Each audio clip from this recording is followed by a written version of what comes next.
नमस्कार। मैं आकाश त्रिपाठी अंकित स्वामी विवेकानंद विद्यालय बरुआर हरदोई के आधिकारिक यूट्यूब चैनल विवेकानंद क्लासेस में आपका हार्दिक स्वागत करता हूं। एक बार पुनः मैं कुछ महत्वपूर्ण प्रश्नों के संकलन के साथ आपके साथ हाजिर हूं। आइए प्रारंभ करते हैं। आपकी स्क्रीन पर रहा आज का पहला सवाल। पहला सवाल है, रेनिन का स्राव कहाँ से होता है? तो रेनिन एक प्रकार का एंजाइम होता है। ये बताना है आपको ये कहाँ से स्रावित होता है। ऑप्शन पहला है क्षुद्रांत्र, दूसरा है वृक्क, तीसरा है यकृत और चौथा है आमाशय। तो क्षुद्रांत जिसे सामान्यतः छोटी आंत के नाम से भी जाना जाता है, और वृक्क जो कि उत्सर्जी अंग है, यकृत जिसके द्वारा जठर रस स्रावित होता है। तो यहाँ पर रेनिन का स्राव जो होता है वो आमाशय से होता है, इसलिए इसका ऑप्शन ए सही हो जाएगा। ऑप्शन डी सही हो जाएगा। ऑप्शन डी, रेनिन का स्राव आमाशय से होता है। आगे बढ़ते हैं।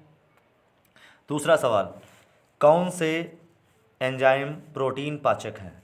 इस सवाल में आपको ये बताना है कि कौन से एंजाइम जो हैं वो प्रोटीन का पाचन करते हैं। पहला ऑप्शन है टाइलिन, पेप्सिन, इरेप्सिन। दूसरा ऑप्शन है ट्रिप्सिन, एमाइलेज। और तीसरा ऑप्शन है ट्रिप्सिन, पेप्सिन, इरेप्सिन। और चौथा इनमें से कोई नहीं। तो टाइलिन जो है ये मुंह में पाया जाने वाला एंजाइम है जो लार ग्रंथियों से स्रावित होता है। भोजन का पाचन मुख से ही प्रारंभ होता है, जैसा कि आपने अध्ययन भी किया है इसका। तो मैंने आपको क्लास में पढ़ाया था कि जो भी सिन वाले हैं, ट्रिप्सिन, पेप्सिन और इरेप्सिन, ये प्रोटीन पाचक एंजाइम होते हैं, इसीलिए इसका ऑप्शन सी सही हो जाएगा। यहाँ पे ये प्रोटीन पाचक एंजाइम हैं, ट्रिप्सिन, पेप्सिन और इरेप्सिन। आगे बढ़ते हैं। तीसरा प्रश्न, कोशिकीय प्रक्रमों में ऊर्जा मुद्रा है। यहाँ पे आपको बताना है कि ऊर्जा मुद्रा कौन है, अर्थात ऊर्जा के सिक्के कौन है, क्वींस ऑफ एनर्जी कौन है। तो पहला ऑप्शन है माइटोकॉन्ड्रिया, दूसरा एटीपी, तीसरा ऑप्शन है ग्लूकोज और चौथा ऑप्शन है यहाँ पर पायरुवेट। तो जैसा कि आपको बताना चाहूँगा कि जो माइटोकॉन्ड्रिया है इसको power house of the cell कहते हैं। जो माइटोकॉन्ड्रिया होती है उसे कोशिका का पावर हाउस के नाम से जाना जाता है। ये power house of the cell है। ये जो माइटोकॉन्ड्रिया है इसे हम power house of the cell के नाम से जानते हैं। और ग्लूकोज जो है ये हमारा मुख्य ईंधन है। ग्लूकोज को हम ईंधन के रूप में प्रयोग में लाते हैं, अर्थात हमारा शरीर जो होता है वो भोजन को ग्लूकोज के रूप में ग्रहण करता है। ठीक है, लेकिन श्वसन क्रिया जो होती है वो माइटोकॉन्ड्रिया में संपन्न होती है, जहाँ पर भोजन का विखंडन होता है जो ग्लूकोज में बदल जाता है। और एक ग्लूकोज के अणु के टूटने से, जब एक ग्लूकोज का अणु टूटता है तो वहाँ पर 38 एटीपी के अणु प्राप्त होते हैं। इसलिए एटीपी को जो है वो क्वींस ऑफ एनर्जी या ऊर्जा मुद्रा कहते हैं, इसलिए इसका ऑप्शन बी सही हो जाएगा। आगे बढ़ते हैं। अगला सवाल रहा आपकी स्क्रीन पर, एटीपी तथा NADPH2 का निर्माण कहाँ होता है? यहाँ पर आपको बताना है कि एटीपी का निर्माण कहाँ होता है। जैसा कि अभी मैंने पीछे आपको बताया पिछले प्रश्न में कि श्वसन प्रक्रिया जो होती है वो माइटोकॉन्ड्रिया में संपन्न होती है।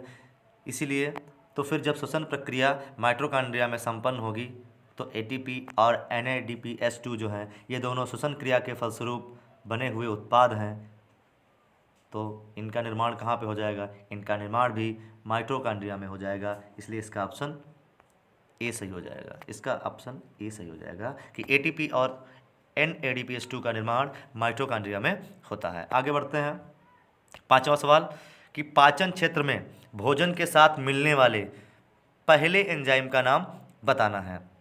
यहाँ पर प्रश्न में पूछ रहा है कि भोजन में सबसे पहले कौन सा एंजाइम मिलता है। तो ऑप्शन पहला है पेप्सिन, दूसरा है सेलुलोज, तीसरा है रोमाइलेज और चौथा यहाँ पर है ऑप्शन आपका ट्रिप्सिन। तो जैसा कि आपको बताया है मैंने कि जो हमारी लार है उसमें टाइलिन नाम का एंजाइम पाया जाता है। टाइलिन के साथ साथ जिसको हम इसमें एक एंजाइम और होता है जिसको रोमाइलेज कहते हैं।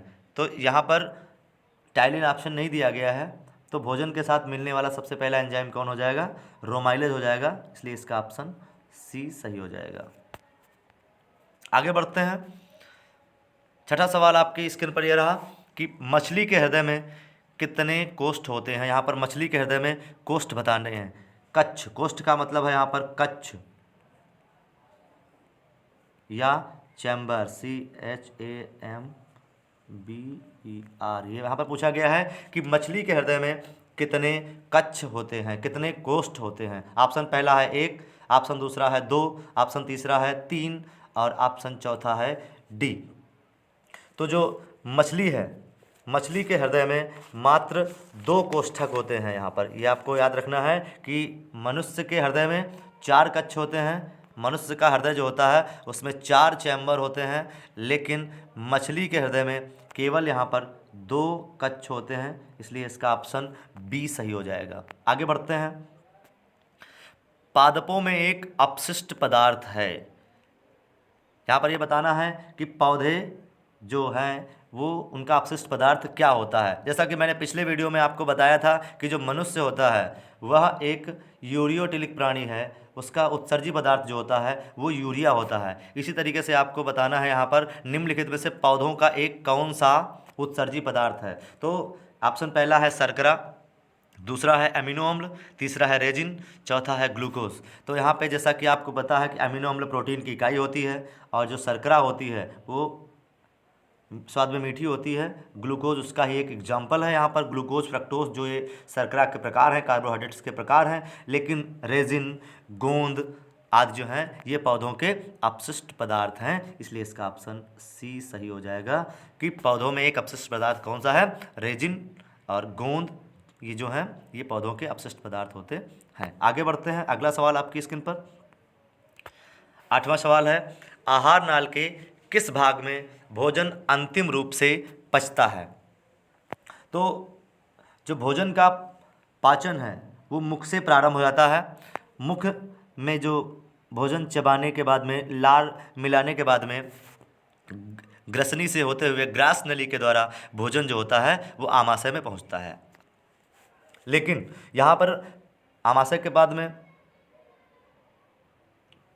जो है मुख्य रूप से सबसे अंतिम पाचन जो होता है वो आपका छोटी आंत में होता है। एक बार प्रश्न इसी तरीके का और मैंने पूछा था कि सबसे ज़्यादा भोजन का पाचन कहाँ पर होता है, तो उसी तरीके का यह भी प्रश्न है कि भोजन का अंतिम रूप से, कि कहाँ पर भोजन का अंतिम रूप से पाचन होता है। तो इसका ऑप्शन आपका छोटी आंत, इसका ऑप्शन सही हो जाएगा, जो कि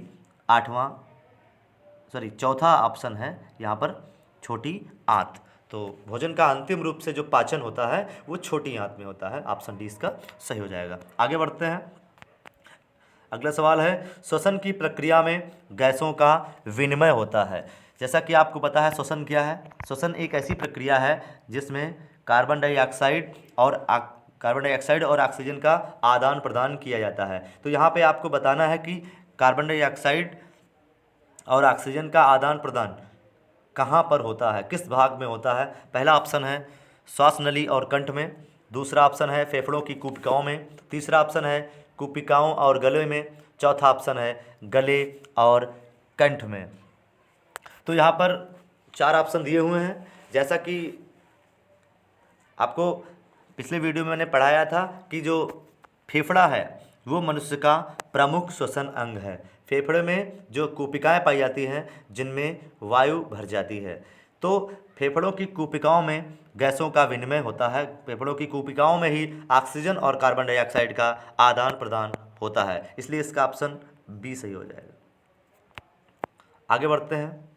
अगला सवाल है कि हमारे शरीर में मूत्र का सही मार्ग है।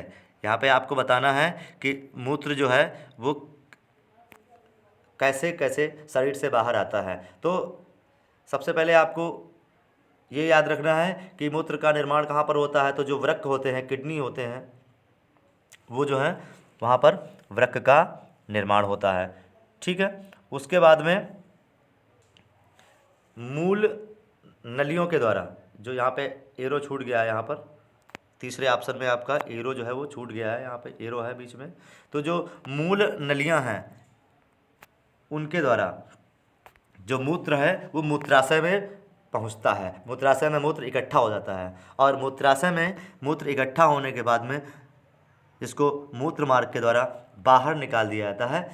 तो आपको मैच कर लेना है। सबसे पहले वृक्क में जो है मूत्र का निर्माण होगा, उसके बाद में मूत्र नलियों के द्वारा मूत्राशय में पहुंचेगा और मूत्राशय से मूत्र मार्ग के द्वारा यूरिया के रूप में बाहर त्याग दिया जाएगा। तो जैसा कि ये जो मैंने सीरीज बताई है ये ऑप्शन सी में मैच हो रही है, इसलिए इसका ऑप्शन सी सही हो जाएगा। यहाँ पर इसका ऑप्शन सी सही हो जाएगा। आगे बढ़ते हैं।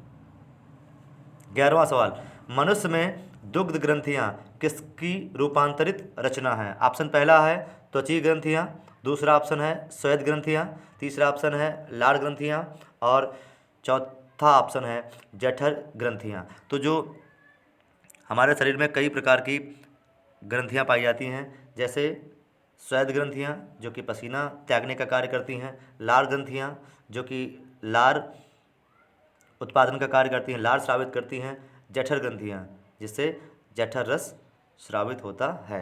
तो जो दुग्ध ग्रंथियाँ हैं वो श्वेत ग्रंथियों का रूपांतरण होती हैं, जो इसलिए इसका ऑप्शन बी सही हो जाएगा। जो दुग्ध ग्रंथियाँ हैं वो श्वेत ग्रंथियों का रूपांतरण है। आगे बढ़ते हैं। अगला प्रश्न है लसिका में नहीं पाए जाते हैं। ऑप्शन पहला है लाल रक्त कणिकाएँ, दूसरा है लिम्फोसाइट्स, तीसरा है श्वेत रक्त कणिकाएँ, चौथा है उत्सर्जी पदार्थ।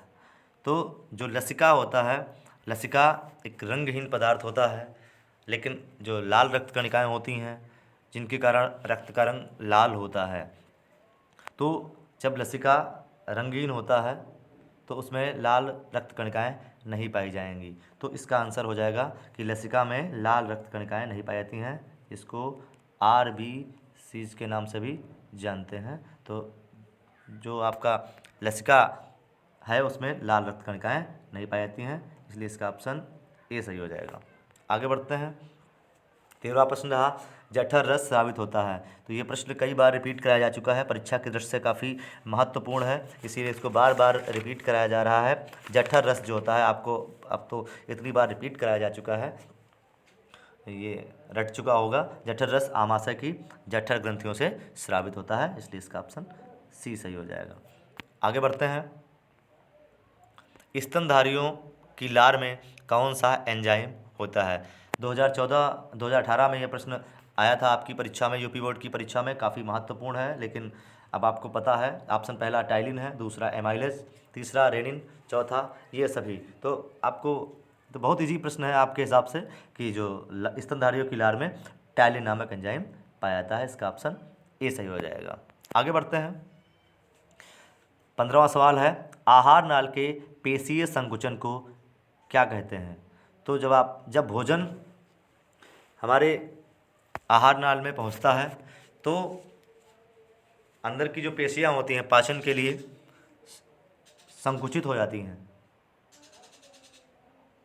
तो यहाँ पर गति की बात हो रही है कि जो पेशियां गति करती हैं उसे क्या कहते हैं, लेकिन अवशोषण का तात्पर्य क्या है कि हमारी आंत के द्वारा जो भोजन के पाचन के पश्चात पोषक तत्वों को सोख लेना, ग्रहण कर लेना अवशोषण कहलाता है। और पाचन का तात्पर्य होता है जीवधारी जिस रूप में भोजन को ग्रहण करते हैं वह उसी रूप में प्रयोग नहीं होता है, भोजन को शरीर में प्रयुक्त होने योग्य दिशा में बदल देना ही पाचन कहलाता है। और परिसंचरण में जो होता है ये जो पोषक तत्व आपके ग्रहण किए जाते हैं उनको शरीर के विभिन्न अंगों तक रक्त के माध्यम से भेज दिया जाता है। तो यहाँ पर पूछ रहा है कि पेशी संकुचन को क्या कहते हैं। यहाँ पे गति जो होता है, पेशियों में संकुचन होता है, उसमें जो गति करते हैं, पेशियाँ गति करती हैं उसको बताना है। तो इसलिए यहाँ पर केवल एक ही गति है क्रमांकुचन, इसलिए इसका ऑप्शन सी सही हो जाएगा। आगे बढ़ते हैं। 16वां सवाल, स्फिग्मोमैनोमीटर से क्या नापते हैं? पहला ऑप्शन है रक्तदाब, दूसरा है नब्ज, तीसरा है हृदय स्पंदन की दर और चौथा डी, इनमें से कोई नहीं। तो स्फिग्मोमैनोमीटर एक विशेष यंत्र होता है जिससे ब्लड प्रेशर मापा जाता है, अर्थात रक्तदाब नापा जाता है। तो ये एक रक्तदाब नापने का एक यंत्र है, ठीक है, इसलिए इसका ऑप्शन ए सही हो जाएगा। और आपको पता है कि जो सामान्य मनुष्य का रक्तदाब होता है वो 120/80 mmHg होता है। आगे बढ़ते हैं। अगला सवाल 17वां सवाल आपकी स्क्रीन पर ये रहा कि त्रिवलन कपाट कहाँ पर पाया जाता है? जो त्रिवलन कपाट है आपको बताना है कि कहाँ पाया जाता है, त्रिवलन कपाट कहाँ पाया जाता है। ऑप्शन पहला है दाहिना व बायां निलय के बीच में, ऑप्शन दूसरा है दाहिने निलय व बाएं अलिंद के बीच में, ऑप्शन तीसरा है दाहिने निलय व दाहिने अलिंद के बीच में, और ऑप्शन चौथा है बायां निलय व बाएं अलिंद के बीच में। तो जैसा कि मैंने अभी पिछले प्रश्न में आपको बताया था कि जो हमारा हृदय होता है, हमारा मनुष्य का जो हृदय होता है उसमें 4 कक्ष पाए जाते हैं, वह 4 भागों में बटा होता है, 4 चैम्बर्स उसमें पाए जाते हैं, जिसमें 2 निलय होते हैं और 2 अलिंद होते हैं। तो दाहिने निलय व दाहिने अलिंद के बीच में, दाहिने निलय व दाहिने अलिंद के बीच में रक्त के आदान प्रदान के लिए एक त्रिवलन कपाट पाया जाता है, इसलिए इसका ऑप्शन सी सही हो जाएगा यहाँ पर कि त्रिवलन कपाट दाहिने निलय व दाहिने अलिंद के बीच में पाया जाता है। आगे बढ़ते हैं। मनुष्य में लार ग्रंथियों की संख्या होती है। ये प्रश्न 2013 में भी आया है उत्तर प्रदेश बोर्ड परीक्षा में, और 2014 में भी आया है, काफ़ी महत्वपूर्ण है। ऑप्शन पहला है 1 जोड़ी, दूसरा है 3 जोड़ी, और यहाँ पे ऑप्शन इधर उधर हो गए हैं, थोड़ा मिसमैच हो गया है, लेकिन तीसरा ऑप्शन है 2 जोड़ी और चौथा अंतिम ऑप्शन है 4 जोड़ी। तो जैसा कि आपको पिछले वीडियो में मैंने बताया था कि मनुष्य में 3 जोड़ी लार ग्रंथियाँ पाई जाती हैं, कर्णमूल 1 जोड़ी, 1 जोड़ी अधोहनु और 1 जोड़ी अधोजिह्वा। तो मनुष्य में 3 जोड़ी लार ग्रंथियाँ पाई जाती हैं जिनका कार्य होता है लार स्रावित करना। तो मनुष्य में यहाँ पर 3 जोड़ी लार ग्रंथियाँ पाई जाती हैं। आगे बढ़ते हैं। 19वां प्रश्न रहा आपकी स्क्रीन पर, ये 2015 में आया हुआ प्रश्न है और काफ़ी इंपॉर्टेंट प्रश्न है ये भी। पौधों में प्रकाश संश्लेषण द्वारा भोजन का निर्माण होता है। ऑप्शन ए जड़ में, ऑप्शन बी पत्ती में, ऑप्शन सी तने में और ऑप्शन डी है फूल में। यहाँ पर आपको ये बताना है कि प्रकाश संश्लेषण की क्रिया में जो भोजन का निर्माण होता है वो कहाँ होता है। तो जैसा कि गाइस मैंने आपको बताया है कि प्रकाश संश्लेषण की क्रिया जो होती है वो पौधों के हरे भागों में होती है, अर्थात पत्तियों में होती है। तो इसका ऑप्शन यहाँ पर बी सही हो जाएगा कि प्रकाश संश्लेषण की जो क्रिया है वो, प्रकाश संश्लेषण की क्रिया में भोजन का निर्माण जो होता है वो पत्तियों में होता है। अब आज का अंतिम सवाल जो कि 20वां प्रश्न है, जल का संवहन होता है। तो गाइस पौधों में जो संवहन तंत्र पाया जाता है, परिवहन तंत्र पाया जाता है, उसमें 2 प्रकार के ऊतक पाए जाते हैं, जाइलम और फ्लोएम। तो जाइलम जो होता है वो भूमि से खनिज लवण जल को अवशोषित करके पौधों के विभिन्न भागों तक पहुंचाने का कार्य करता है, तथा फ्लोएम जो होता है वो पत्तियों के द्वारा बनाए गए भोजन को पौधों के विभिन्न भागों में पहुंचाने का कार्य करता है। और गाइस इसकी मैंने ट्रिक भी आपको बताई थी, जा से जल होता है तो जाइलम जल का परिवहन करता है, फा से फूड होता है, फ्लोएम भोजन का परिवहन करता है। तो यहाँ पे जल के संवहन की बात की गई है, इसलिए जल का संवहन जाइलम के द्वारा होता है, इसलिए इसका ऑप्शन ए सही हो जाएगा। तो आज आपके सामने था, आपके साथ था 20 प्रश्नों का साथ, 20 प्रश्न आपके साथ थे। कैसा लगा आपको? अगर ये वीडियो आपको आपकी परीक्षा के लिए उपयोगी लगा हो तो कमेंट करके ज़रूर बताएं। वीडियो को लाइक करना न भूलें। देखने के लिए बहुत बहुत धन्यवाद। फिर मिलेंगे अगले वीडियो में, तब तक के लिए धन्यवाद, अलविदा, अपना ध्यान रखिएगा।